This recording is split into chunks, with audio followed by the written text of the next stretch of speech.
Assalomu alaykum, bizning obunachilar. Bugun biz sizlarga mana shu quyosh paneli o'rnatishda ishlatiladigan alyumin konstruksiyani namoyish qilmoqchimiz. Xo'p, bu mana profil. Ikki tarafdan qilgan turish uchun qildim bunaqa. Hop, L Kronstein 100 ga 50 razmer deymiz. Bunisi 50 ga 50 razmer L Kronstein. Kimdir buni olib ishlatadi, kimdir buni olib ishlatadi.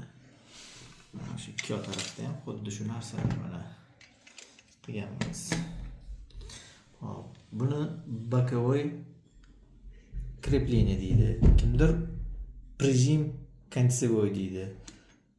Bunisi mana средний крепление. Kimdir средний прижим deydi. Mana боковой shunaqa.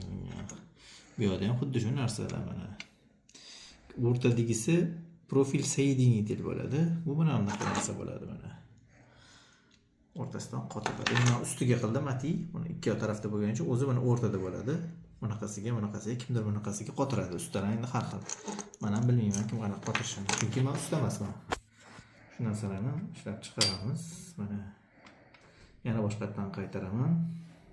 L Kronstein kichkinasi, L Kronstein kattasi mana bu tomga o'rnatib turib, keyin profilga qotiriladi.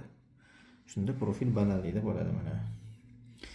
Profil soedinитель ikkita 6 metrlik profillar yo 3 ga 4 degandek shunaqa profillarni ulash uchun ishlatiladi bir-biriga. Soedinитель. Kimdir buni ham ishlatmaydi, shart emas deydi, o'zini qotirishadi.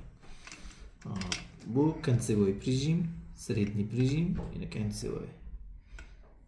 Kimdir buni боковой крепление deydi, средний крепление deydi, o'rtasi. Mana shunaqa nomlanadi. Profil soedinитель.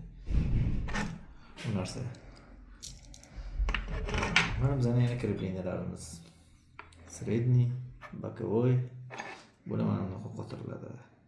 Kimdir bularni shunda oddiy черный metal, qora metalga o'rnatadigan bo'lsa, boshqacha boltga olib, o'zini ishlatishadi. Bugungi ko'rsatmoqchi bo'lgan videomiz shundan iborat edi.